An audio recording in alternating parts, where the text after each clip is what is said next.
नमस्कार. लक्ष्मीच्या पावलांनीमध्ये आपल्याला पुढे खूप इंटरेस्टिंग असं पाहायला मिळणार आहे. आबा विचारत असतात माझी लाडकी सून कुठे आहे, तेव्हा नैनाला खूप राग येतो, तीच का आबांना आवडते म्हणून. तितक्यात कला पाठीमागणं येते, आबाला हाक मारते आणि आबांचं पाया पडून दर्शन घेते. आणि मग रजनी सांगू लागते, हे बघ आपल्या तिघींची ताटं बनवली आहे, काही कमी नाही ना, एकदा चेक करून घे. तेव्हा ती सगळी ताटं पाहत असते. हो, सगळं व्यवस्थित आहे असं बोलतच असते. तितक्यात रजनीचं लक्ष तिच्या गाळ्याकडे जातं आणि सरोजही बघतं. दोघीही बघितल्यानंतर त्यांना कळतं की तिच्या गाळ्यात मंगळसूत्र नाही. तिला विचारल्यावर तिला आठवतं की ते मंगळसूत्र रात्रीच शर्टला अडकून कसं वाढलेलं आहे. पण आता सगळ्यांना सांगणार काय? मग ती सांगते माझ्याकडनं रात्री ते वाढलं. मग सगळेजण म्हणतात आधीच सांगायचं ना पूजेला, असं बिना मंगळसूत्राचं थोडीच जाता येणार आहे.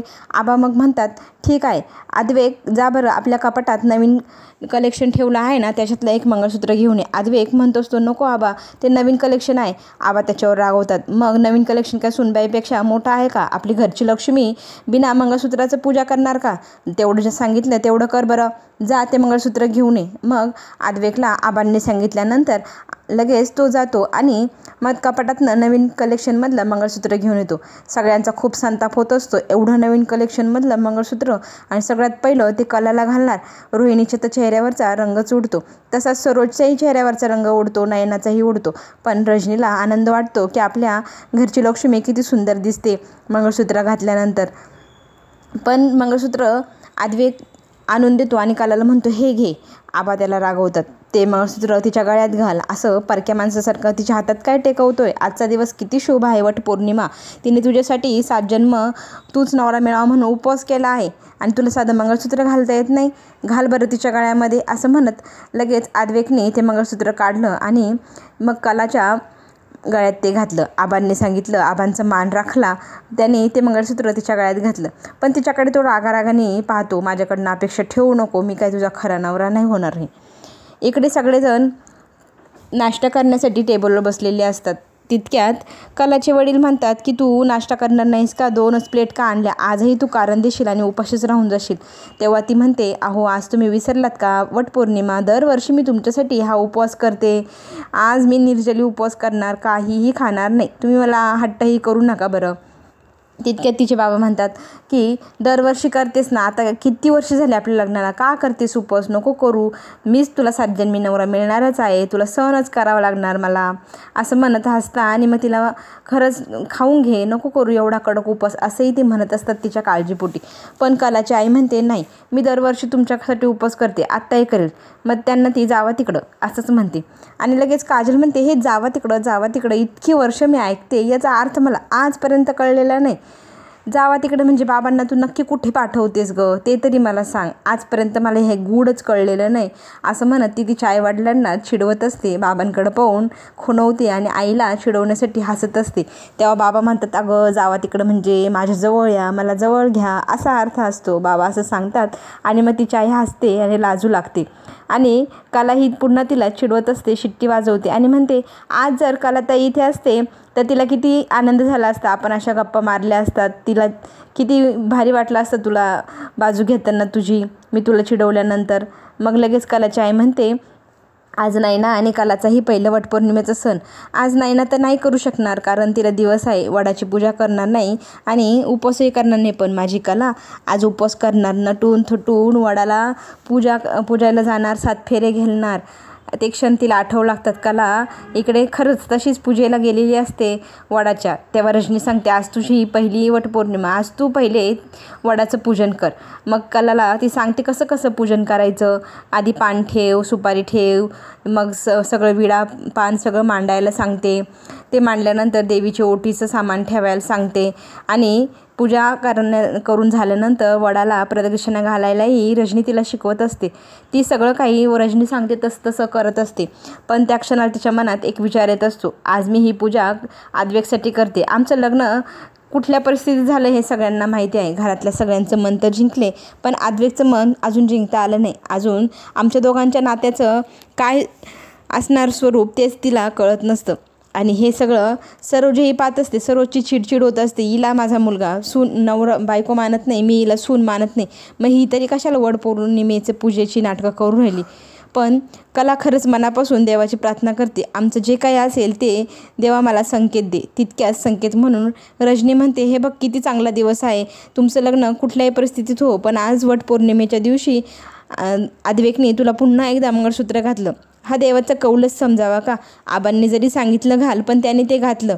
वटपौर्णिमेच्या दिवशी नवऱ्याकडनं मंगळसूत्र घालून घेणं हाही एक देवाचा संकेत आहे. तुमच्या दोघांची जोडी आयुष्यभर अशीच सोबत राहू दे आणि 7 जन्म तुम्ही दोघं नवरा बायको म्हणून एकमेकांना साथ द्या, असं म्हणत रजनी कौतुक करत असते. आणि लगेच सरोज मध्येच बोलते, हे काय बोलतेस तू, तिच्या डोक्यात काय घालतेस, ते दोघं काही खरे नवरा बायको होणारच नाही.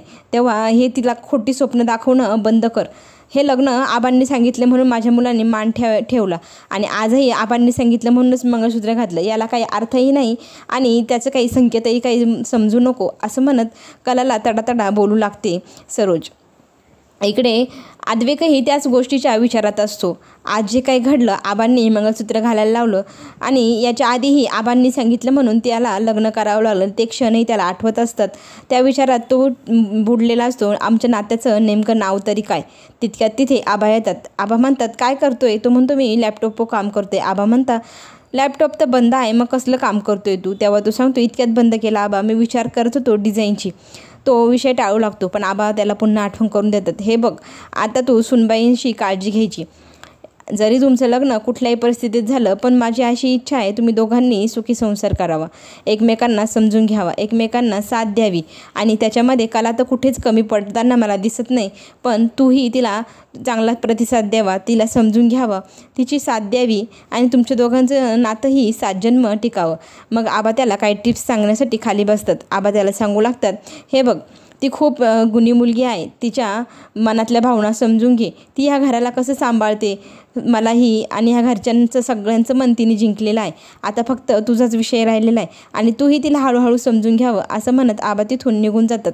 अद्वैक त्याच विचारत असतो, खरंच कला चांगली मुलगी आहे का, तिचा विचार करायला हवा. नेमकं तितक्यात फोनला मेसेज येतो सरांचा. सर पटपट डिझाईन मागत असतात, त्यांना लवकरात लवकर काम पूर्ण करायचं आहे. डिझाईनही लवकर मागवत असतात. अद्वैकला आता काळजी वाटते. तो सानिकाला फोन करू लागतो. फोन केल्यानंतर सानिका बघते सरांनी का फोन केला आहे, तिला तर आता घामच फुटतो. अद्वैक तिला सांगतो, हे बघ लवकरात लवकर डिझाईन तयार करायला सांग तुझ्या त्या मैत्रिणीला, खूप प्रेशर येते वरतून. मग ती म्हणते, हो सर, मी तिला लवकर फोन करून लवकर डिझाईन मागवते. तो म्हणतो, आपल्याकडे कमी वेळ आहे, सरांचाही फोन येऊन गेला, त्यांना लवकरात लवकर डिझाईन हवे आहे, तेव्हा तू पुढे तिला सांग की पटपट काम कर. मग सानिकाही म्हणते, हो मी तिला लगेच फोन करते आणि लगेच सांगते. इकडे सानिकाला टेन्शन आलं, मॅडमने अजून एकही डिझाईन पाठवलेली नाही, त्यांना आठवण करून द्यावं लागेल. अद्वैक सरही खूप चिडलेले आहे, वेळही कमी आहे. मग ती म्हणते, फोन करू की नको, मॅडम काय करत असतील, जर कोणी फोन पाहिला तर. पण ती हिंमत करते आणि मग फोन करण्याचा विचार करते. फोन तर करावाच लागेल कारण डिझाईन खूप अर्जंट द्यायची आहे. मग ती फोन करू लागते. फोन काही इतक्या रिंग वाजूनही उचलत नसती कला. तो फोन ॲक्च्युली चार्जिंगला लावून ती पूजेला गेलेली असते. रूममध्ये तो वाजत असतो, त्याच्यावरती नावही येत असतं सानिकाचं. अद्वैक म्हणतो, आता ह्या मॅडमचा फोन उचलायला मी हिचा BA आहे इथे का, फोन तर घेऊन जायचा सोबत. चार्जिंगला मॅडम महाराणी फोन लावून निघून गेली. फोन उचलायला तो पुढे जातो, तितक्यात सानिका फोन कट करते. फोन उचलत नाही, जाऊ दे. परत तिच्या मनात अद्वैकचा विचार येतो, नको सर खूप चिडतील, तिला परत फोन करावा. मग ती पुन्हा एकदा फोन लावते. फोनच्या खूप रिंग वाजू लागतात. अद्वैकची इकडे चिडचिड होत असते. ह्या मॅडमचा बडबडीसारखा हिचा मोबाईलही बडबड बडबड खनखन खन वाजत आहे. मग तो फोन उचलायला पुढे सरसावतो आणि थोड्या अंतरावर गेल्यावर पुन्हा तो फोन कट होतो आणि चार्जिंग चालू होऊन जातो. त्याच्यावरचं नावही जातं. मग तो तिथून मागे फिरतो. ठीक आहे, जेव्हा येईल तेव्हा ती बघेल.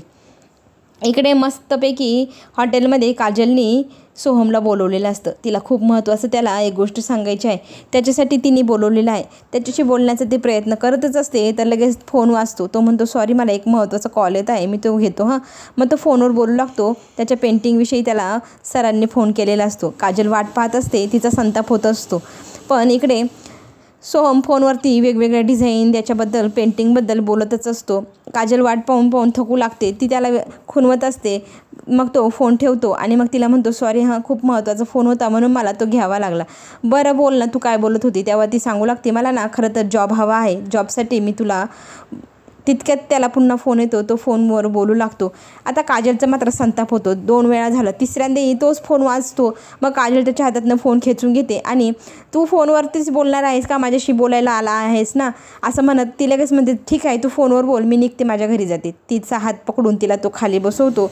सॉरी आता मी तुझ्याशीच बोलतो. ती म्हणते मी तुझ्याशी पहिली मीटिंग घेतलेली आहे, तेव्हा तू माझ्याशी बोलायला हवं, तर तू फोनवरतीच बोलतोय.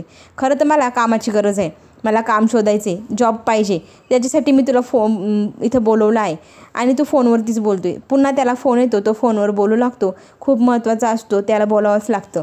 काजलचा मात्र संताप होतो. ती उठते आणि तिथून निघून जाण्यासाठी निघते. तेव्हा तो तिला थांबवतो, पण ती काही थांबत नाही. तुझ्याशी बोलण्यात काय अर्थ नाही असं म्हणून ती निघून जाते.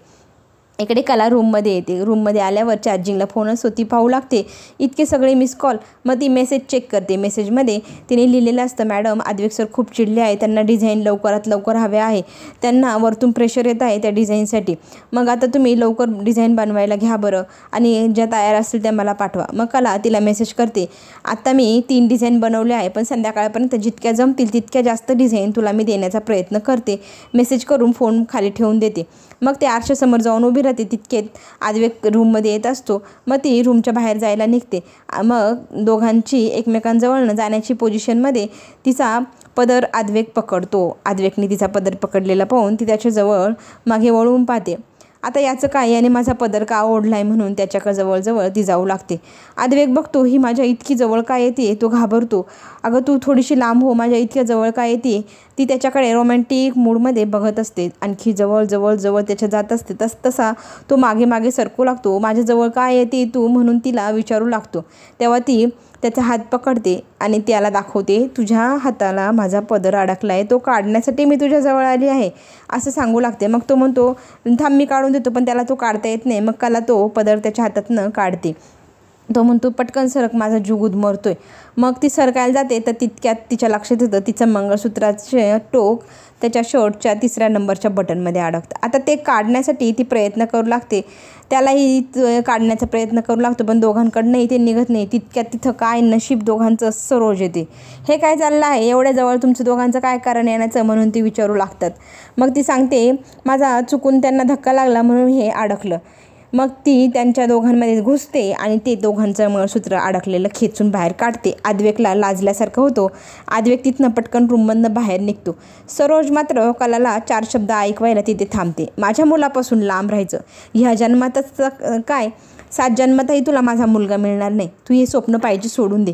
कलाला खूप वाईट वाटतं. आजचा इतका पवित्र दिवस, वटपौर्णिमेचा. ती सासूबाईंना थांबवते आणि म्हणते अशी जगातली कुठली आईच नाही जिला असं वाटतं की माझ्या मुलाचा संसार होऊ नये. तुमचंही मन इतकं खालचं असू नाही शकणार ना, तुमच्याही मनात तुमच्या मुलाच्या संसाराचे काही स्वप्न असतील ना. असं म्हटल्यानंतर सरोज रूमच्या बाहेर निघून जाते. सगळेजण जेवणाच्या टेबलवर बसलेले असतात आणि आबा हट्ट करतात आद्विकला, जर तू तिला घास नाही भरवला तर मी गोळी खाणार नाही. मग आद्विक तिला कलाला घास भरवतो आणि रोहिणी लगेच म्हणते आबा आजही तुमचा मुलगा काही सरोज वहिनींना घास भरवायला आला नाही, पळकुटा कुठला. तेव्हा सरोज तिच्यावर चिडते, हा आमच्या दोघांमधला वैयक्तिक मामला आहे, तू आमच्या दोघांमध्ये बोलण्याचा काहीच अधिकार नाही तुला, तू बोलायचं नाहीस. तेव्हा दोघींमध्ये तिथे वाद सुरू होतो. तेव्हा तिला रोहिणीला सरोज म्हणते तू का नाही तुझ्या नवऱ्याकडे निघून जात. तेव्हा ती म्हणते माझ्यात गट्स आहे, माझा नवऱ्यासोबत जमत नाही म्हणून मी त्याला नवऱ्याला सोडून येऊ शकले, पण तुझ्यामध्ये तेवढीही हिंमत नाही. असला नवरा तू अजूनही गळ्यात घालून मिरवते, त्याच्यासाठी व्रतही करते. तुझ्यात हिंमत असती तर तू कधीच सोडून गेली असती. दोघांमधला वाद हा कला ऐकत असते. आता हा काय नवीन वाद, हे दोघींमधलं नक्की काय कनेक्शन हे आता कलाला समजत नसतं. कला विचारात पडते, ह्या दोघी अशा शब्दात इतक्या खालच्या लेवलला काय बोलताय, त्या गोष्टींचा संबंध कशाशी असेल असा ती विचार करू लागते. पुढे काय होणार पाहण्यासाठी आपण पुन्हा भेटू. धन्यवाद.